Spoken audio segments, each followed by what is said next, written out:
Find other great podcasts like this one at Podmoth.Network. Welcome to the Brutal, Bizarre, and Boozy podcast. I'm Deklan, the son. And I'm Jane, the mom. This is the podcast where we talk about brutal crimes, bizarre occurrences, and get you drunk with cocktails themed around one of our stories. To lighten things up, we'd like to end our time with a chaser. Please keep in mind some of our stories might be upsetting to young or sensitive ears.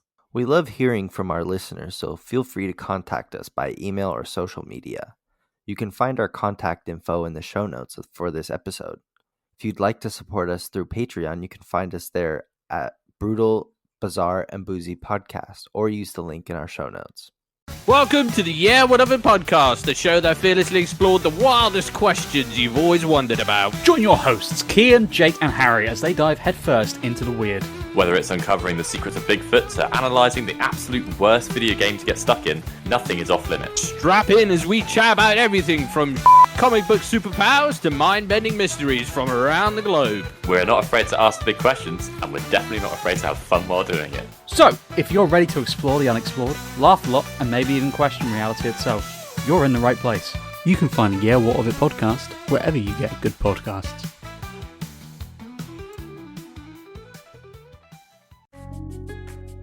Working can be such a drag, but it's a necessary evil. What better way to combat the woes of the working world than to commiserate with your fellow man? I'm Jay. And I'm Kay. And we're the hosts of Fuck My Work Life, a comedy podcast where we share people's stories from the workplace. Whether they're funny, weird, scary, or just plain messed up, they're always entertaining and may leave you thinking you don't have it so bad after all. Available on all major podcast platforms. Give us a listen. Your sanity may just depend on it. Hey there, true crime fans. I'm Karina. And I'm Lockie. And if you're like us and you can't get enough of those spine-tingling crime stories, join us every week on our podcast where we dive into the latest cases and chat about everything from mysterious murders to perplexing disappearances. But hey, don't expect us to be super serious about it. We're just two friends who love talking crime over a cup of coffee. Absolutely. So if you're looking for a true crime podcast that feels like you're hanging out with your friends, give us a listen. Caffeine, Crime and Canines is available on most podcast platforms, including Spotify and Apple Podcasts. See you there.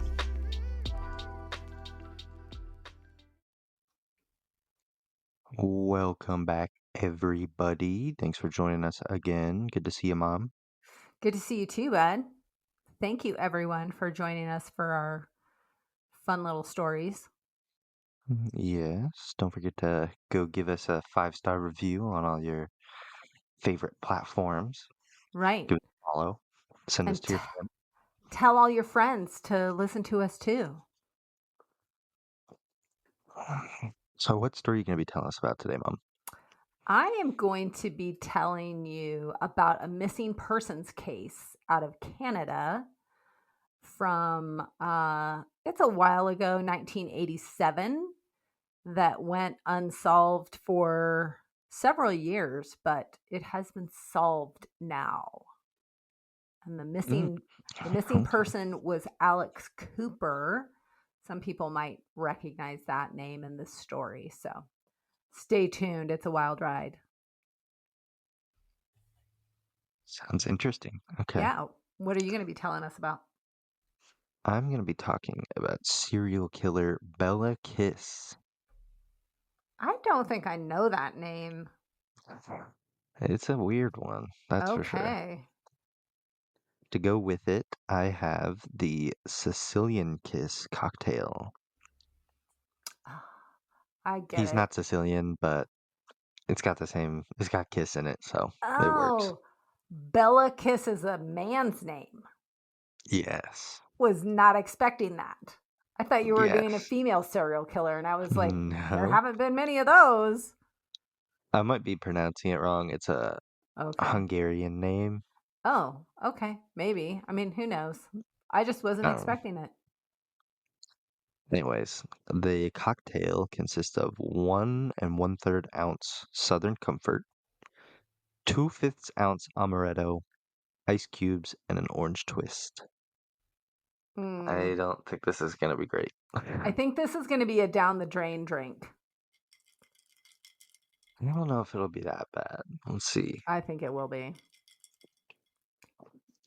No. No, I'm not a fan. I would not I think I drink need to this. wait for the ice cube to melt a little bit. Maybe. It might be a little better, a little watered down. It's still going to be gross. I don't care how much water is in it. It's still going to be gross. Unless it's all water, and then it's just a water drink, and that's fine.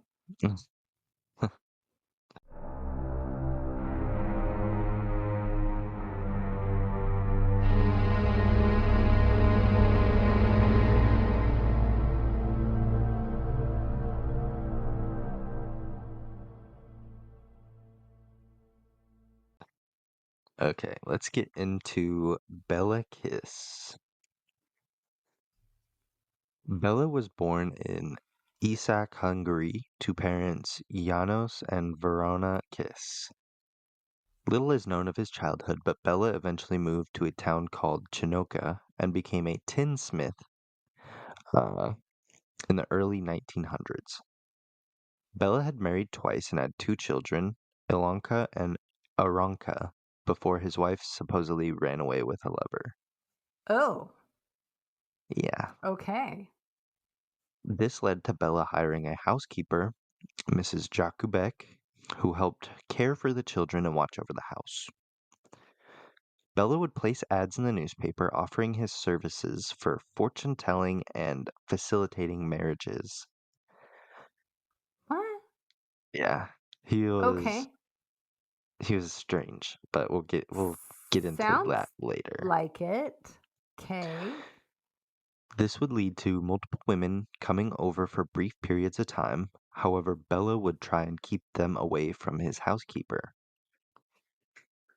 When police noticed Béla collecting various steel drums, he was questioned, to which he gave a reasonable answer of collecting fuel to be rationed off during the pending World War I. Okay.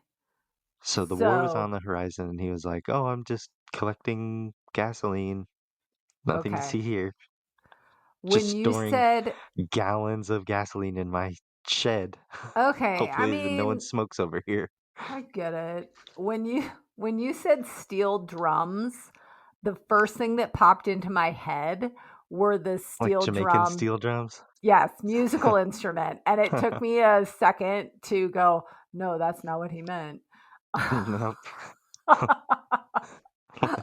Barrels. I was trying to figure out how you would store fuel in those, and I was like, no, different kind of drum. Stop Just being different dumb. kind of drum. Yeah, okay. However, he never got to use his gasoline because he was drafted into the army in 1914. Béla left his house in the care of his housekeeper during his time away. A few years after Béla had left for the war, his landlord had the idea of renovating the house while Béla was away. Okay. The landlord stopped by Béla's neighbor, who was a friend of the landlord, and he helped the landlord search for a stack of decorative reeds that they believed were stacked in Béla's workshop. Decorative what? Reeds. Oh. Like little sticks. Okay. Gotcha. R-E-E-D-S. That's I didn't was enunciate confused. that too well. No, you did. I just didn't understand it. I was like, why the hell would you have reeds that are decorative? But gotcha. So upon searching the workshop, the 2 men discovered 7 large drums. Uh-huh. Curiosity got the best of them, and they decided to pry the top of the barrels off, and were immediately hit with the foul stench. Oh. Don't open They say barrels. curiosity killed the cat, so I wouldn't have even opened them in the first place. But these 2 curious men decided to dig around in the barrels, where they found a lock of blonde hair. No. Okay, And after further investigation, a body that belonged to that blonde hair. Wait a second. Okay, you're telling me that they find these barrels and they open them up and it stinks. And rather than just being like, that's gross, they decided to dig around in the fluid and nope, not even gonna go. Nope. The police were called, and all 7 of the drums were searched, providing 7 bodies in various states of decay. Oh, Yeah. okay. After searching the house, the remains of 24 total bodies were discovered. What? Holy Yes, and it shit. didn't. Since this is like such an old case, there wasn't a ton of information on what states the bodies were in or Right. what remains there were, but they said there were Oh. 24 total remains of bodies in his house. Wow. Yeah. Oh. When his housekeeper, Miss Jakubek, in charge of the house while he was away, the police immediately questioned her, to which she had no answers. However, she did provide police with the key to a secret room that she was not allowed to enter. In the room sat a small desk with a chair and bookcases lining the walls and stacks of envelopes and papers. The books on the walls contained mostly books about poisons, torture methods, and like weird occult stuff. Ew. Yeah. Ew. Okay, question. Yeah. If you're in somebody's house, it's not her house, the housekeeper, right? Or does she live there too? Regardless, I think she lives doesn't there matter. because she's taking care of the house while he's away.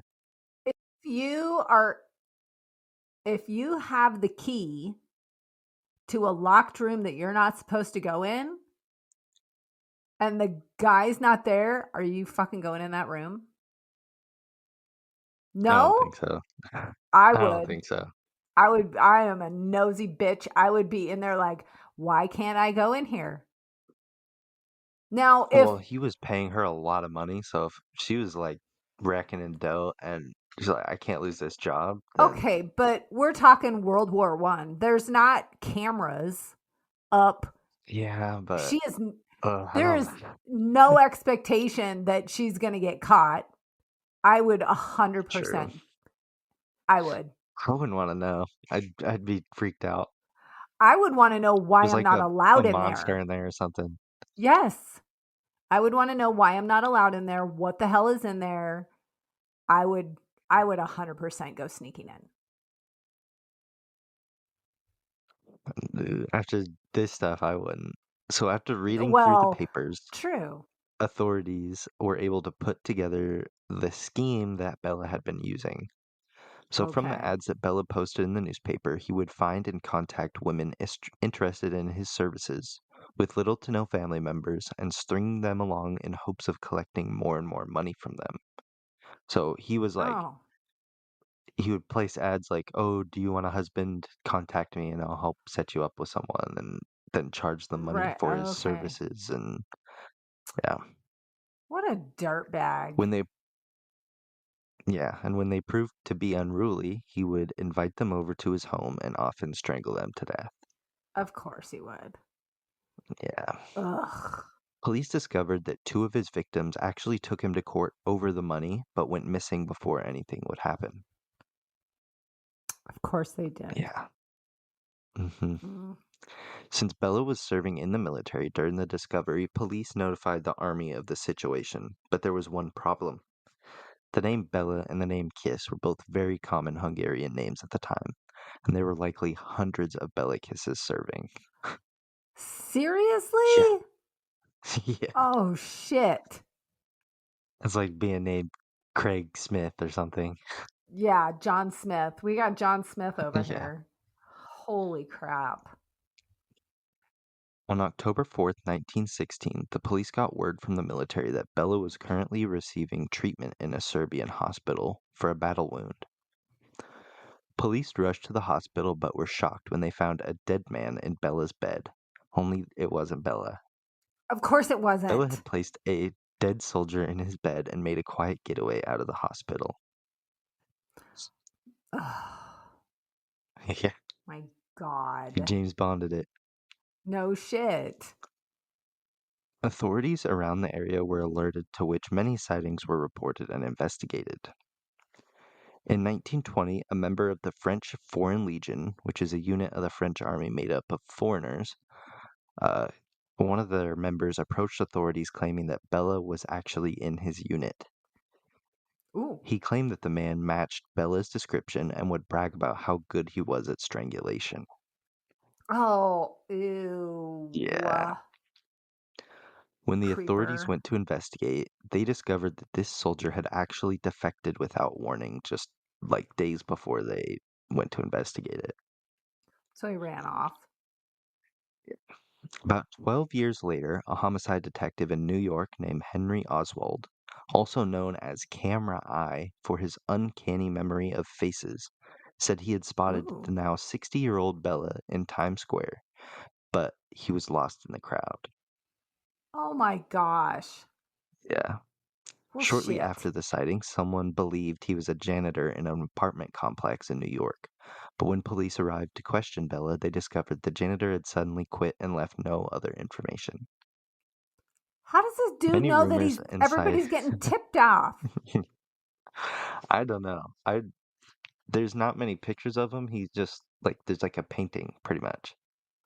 He's just an average dude. Yeah. Whoa. Many rumors and sightings of Béla have been reported over the years, but Béla was never arrested for his crimes and has never been heard from again. Holy crap. Yeah, he just disappeared. That's Went fully off the wild. grid. That is wild. Great Yeah, super creepy. story. Oh my I know, I'm god. surprised I haven't heard of it before. No, I've never heard of it before. Not even like a little bit of details. I mean, that's holy moly. I don't even know where you found that. You must have dug deep into some weird corner of the internet to find that. That took me a long time. Yeah, great job.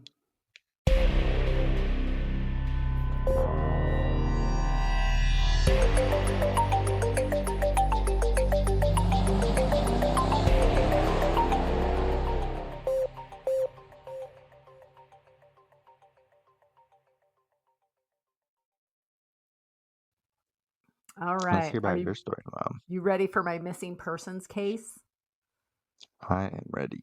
Okay. In 1987, April of 1987, 65-year-old Alex Cooper left his home in Cranbrook, British Columbia for a work trip.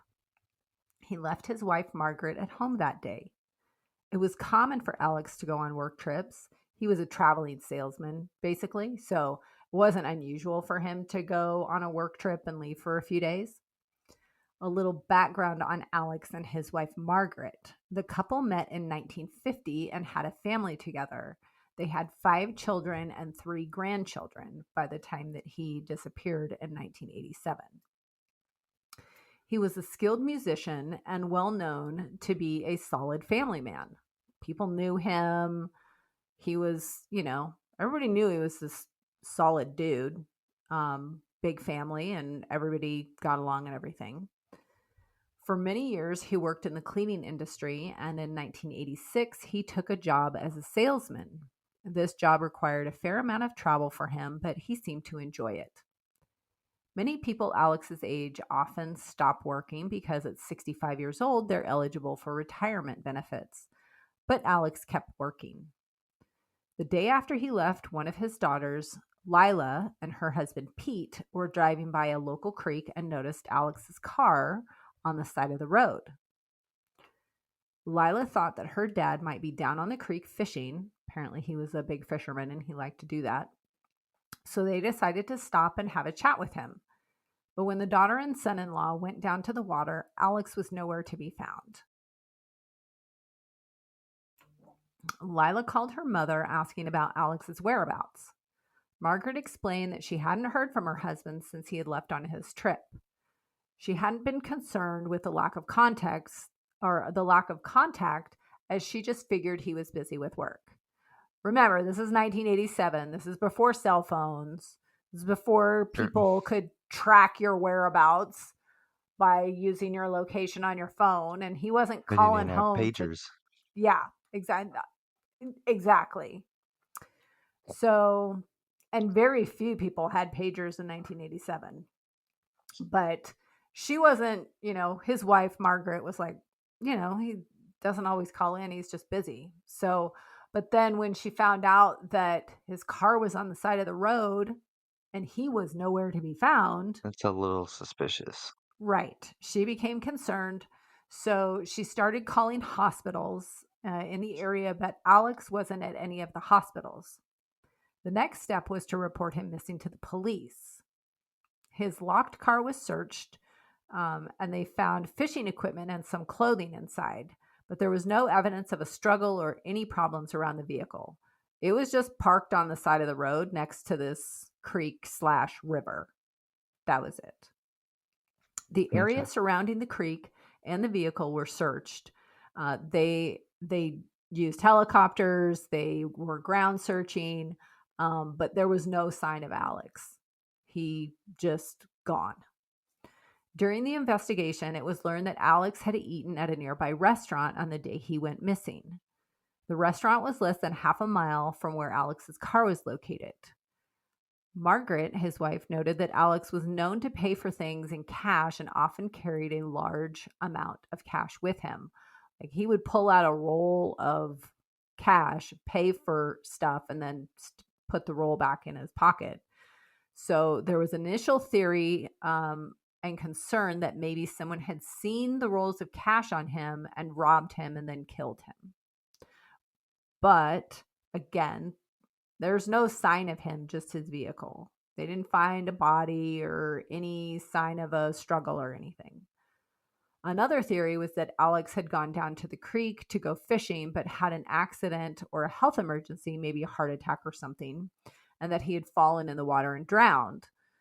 But the creek was searched and there was no evidence to confirm this theory. So again, nothing. It's like a creek is Well, small enough you could search it pretty easy. Right. And they call it a creek. I think the name of it is some creek. I don't remember the name of it. But then in the show about it, it looks like a freaking river to me. So I couldn't tell you if it's a river or a creek, but either way, they searched it and they didn't find him. So again, no clue.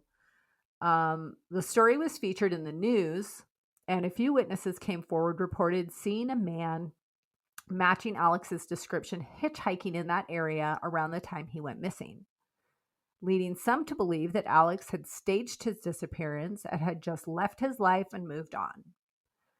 But Alex's family did not believe that.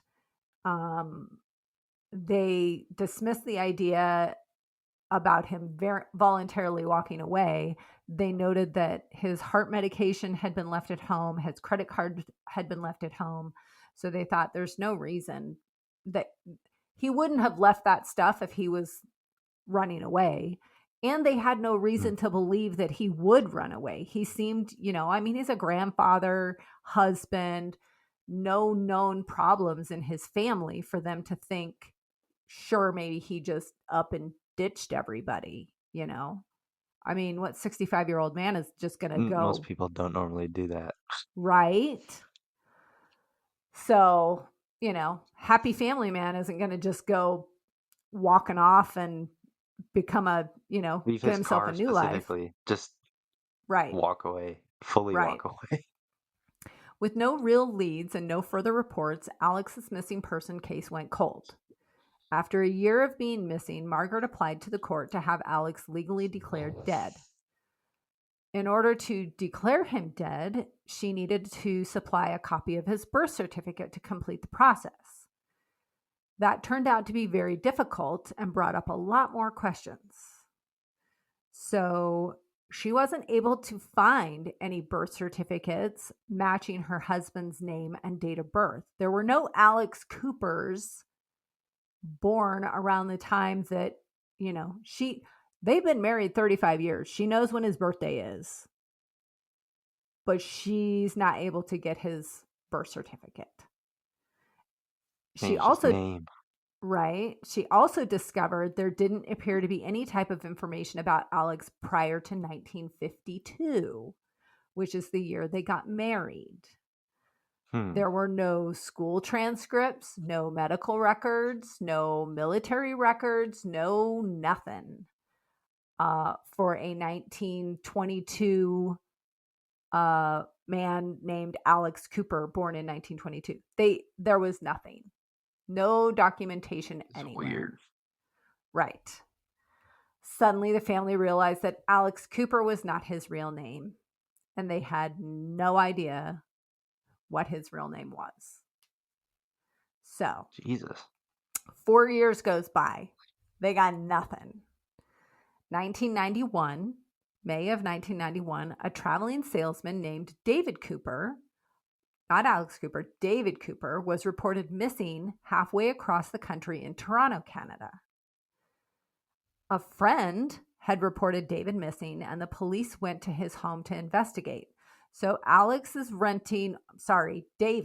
David is renting a room in a boarding house in Toronto. A friend reports David missing. Police go to his room, fingerprint it, and they're looking for stuff, but they don't find him.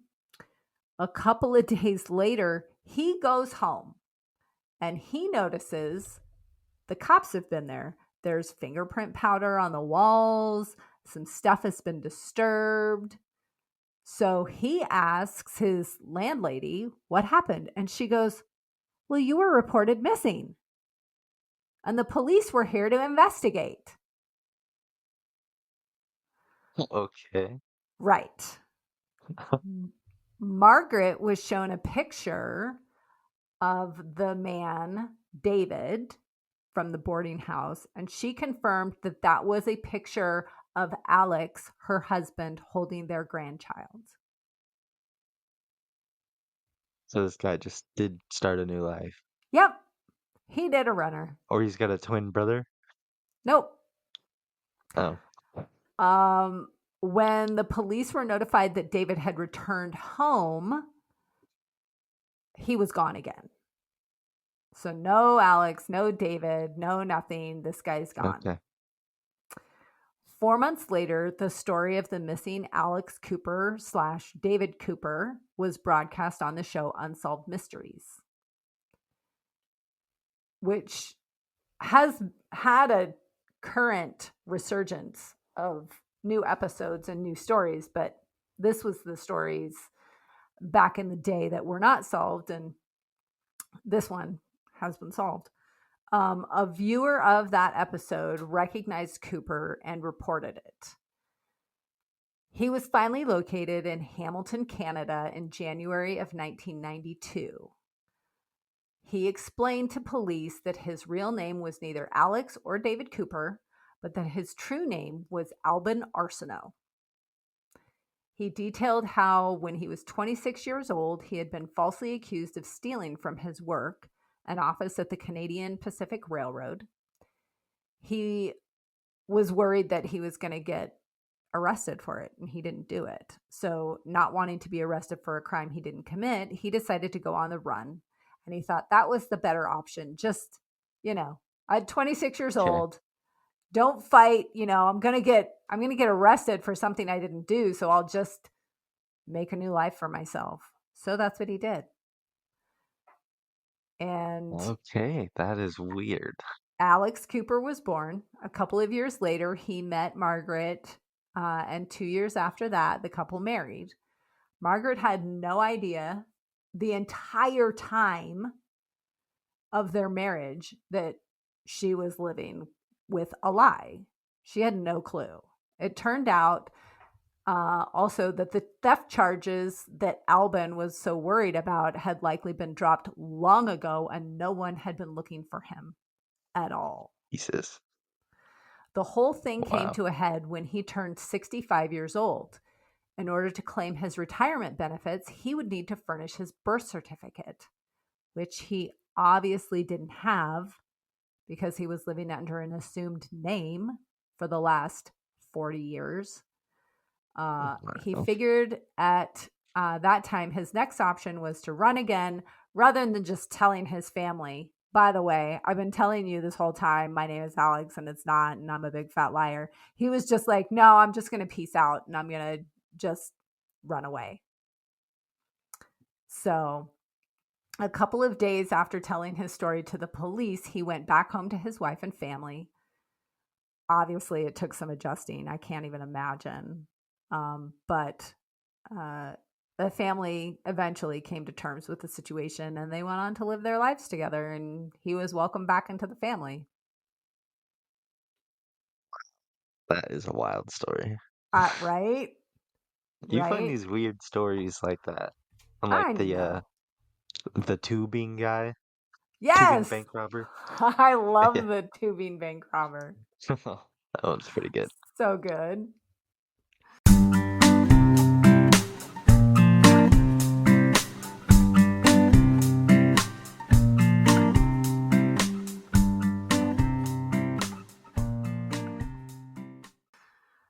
Do you have a chaser Well, do you for have a us? chaser?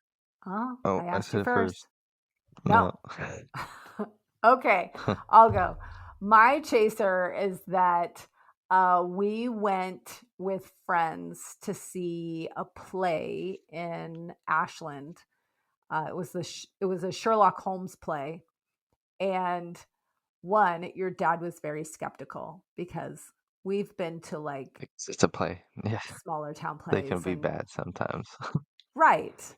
And it was amazing. It was so good. It was really well written, really well acted. There were, I think, 5 people in the play, 5 actors that played a whole bunch of different parts.